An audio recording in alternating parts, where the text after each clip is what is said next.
What is up, guys? It's Mitchell or Deity, and today we're going to be going over a Selective Summon tier list for 2025. So for the new year, Selective Summon has not changed really since the beginning of the game.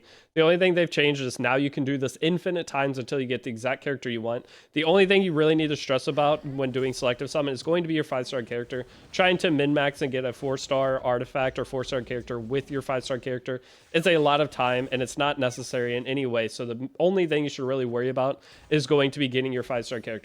So this is going to be a more in-depth guide. I obviously have a guide series. If you guys are new to FX7, I have a step-by-step. You make an account, you follow along through all the steps that I do until your account stabilizes and you're off on your own. If you guys are wanting to go follow that, you can. But this is the normal process of going through. You are going to take Destina. So Destina, with my guide series, she is going to give you a healer. She is one of the only revivers in the game as well. So for me, I personally will always tell new players to take Destina just because it gives you an easier barrier of entry to the game. It's important to have, or to kind of understand the general team composition that you need to make.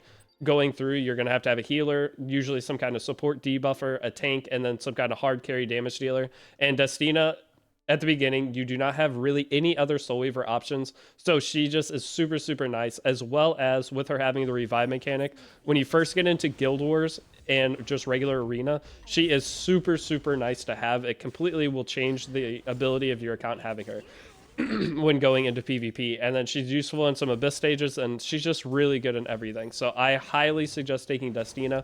Now the other option is going to be taking Iseria.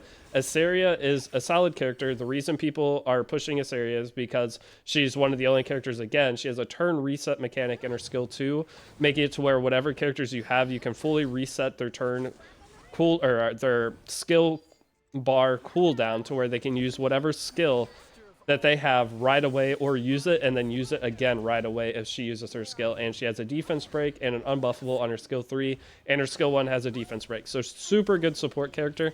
Now the reason you're going to watch and hear a lot of people talk about these two characters, they're going to say don't get Destina because you get Tamarin for free.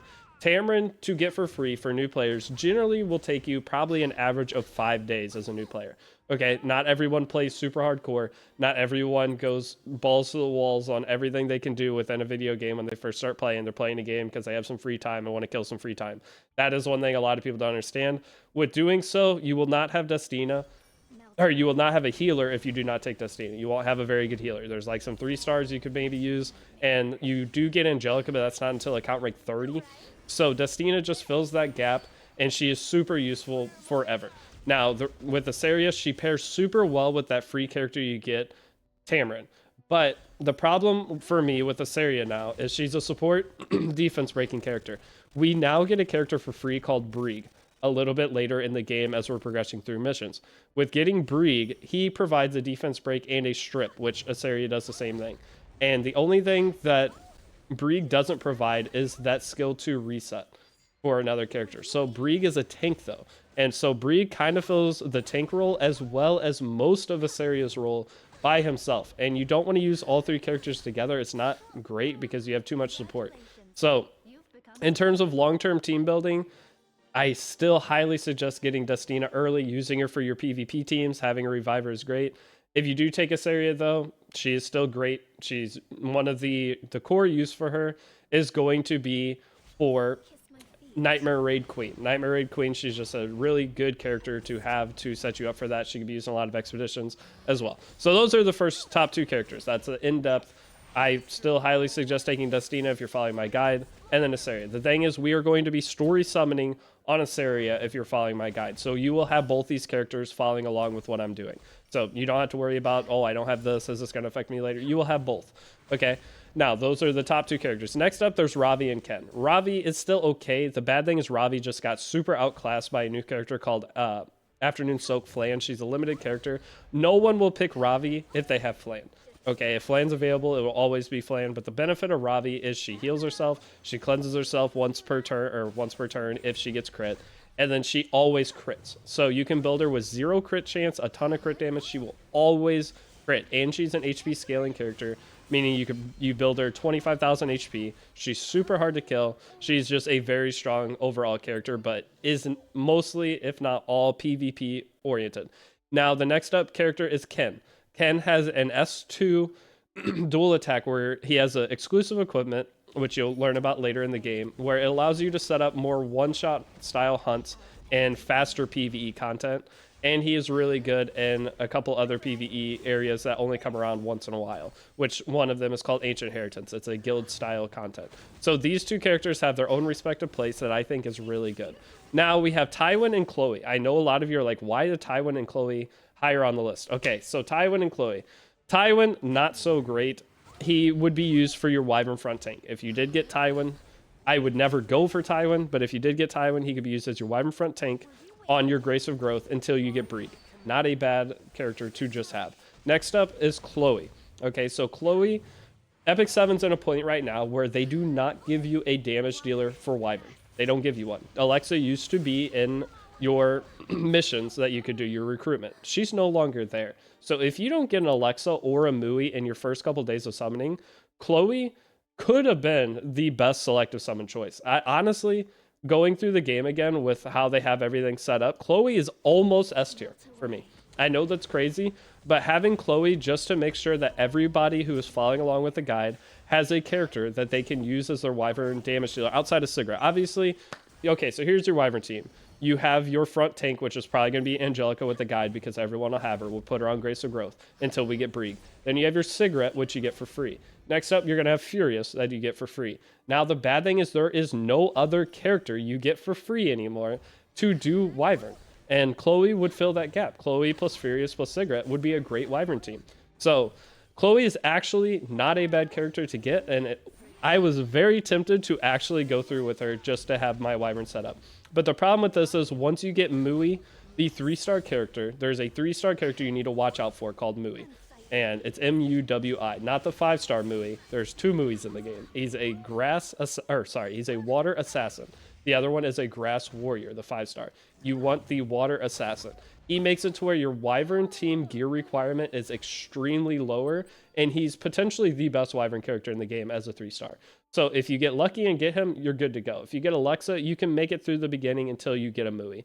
But if you don't have either of those, I don't know what you do because any character you put resources into is a waste. So Chloe's actually probably pretty much higher up than I would originally put her. Okay, she's just a good damage dealer. She has debuffs, everything good for Wyvern. Outside of Wyvern, not very good. You can try to use her if you want, but she's not great outside Wyvern. Next up, we have Vildred. Vildred is just, you're used to be the #1 farmer. Vildred, I would say there's no point to take him unless you just like him, because you get free Spiriteria now. Free Spiriteria comes for free right at the beginning of the game. She is fully skill upped. She is element neutral, meaning that Vildred, if you're trying to farm a stage, Vildred farms really fast, but if you're trying to farm a stage that has fire mobs, Vildred can't do it consistently. He's going to be not great for it.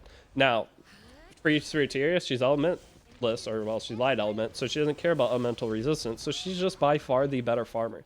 So Vildred will never make sense to take in the game again, or farming at least, because of that. And in terms of Vildred's use as a late game player, he is a speed imprint. So for PvP, you need to pull 6 other Vildreds to get him to be a high use character for PvP. So I do not suggest Vildred at all, but he is still an okay character. Next up, we have Sez. So Sez just got a buff recently. A lot of cleavers, people who play at PvP, a fast play style, they can use him. He's actually decent. He's not terrible just in anything. He has an extra attack now that procs more often. He's harder to kill because he can only take so much damage. Sez is not a bad character. He almost belongs up here. So I'm just going to put these 4 characters down in the spot though. And honestly, if you're starting Epic 7, try to take one of the top 2 characters. If you want to play the game your own way, go ahead and take whatever you want. The selective summon is not that important, okay? Whatever you take here, it's not going to make or break your progress or game. As long as you do everything else on a correct path and go through the game and complete each checkpoint of what you need to do, you're going to be fine. You can take whatever you want. If there's a character here you like, take it. But if you want to have an easier, smooth sailing time, then take one of the top 2. Preferably, I would say Destina is going to give you the easiest time as a casual player coming into the game. Iseria will become useful later, but any new account I've ever made, I don't use Iseria until Hell Raid or Nightmare Raid. I don't even touch her. She's useless. up until then, in my opinion. You have the other characters that just do more than putting her on your team. So that is my take on the Selective Summon tier list. I am going to be making a ton of different videos for 2025 to help you guys get into the game on top of a step-by-step guide series, but these are just individual side videos so you can hear my like a deeper thought process into why I am making the decisions that I'm making with the guide series that I am creating. So thank you guys for watching. Swim at your Deity. If you're willing to subscribe to the channel, that'd be awesome. And I will see you all in the next video. Peace out.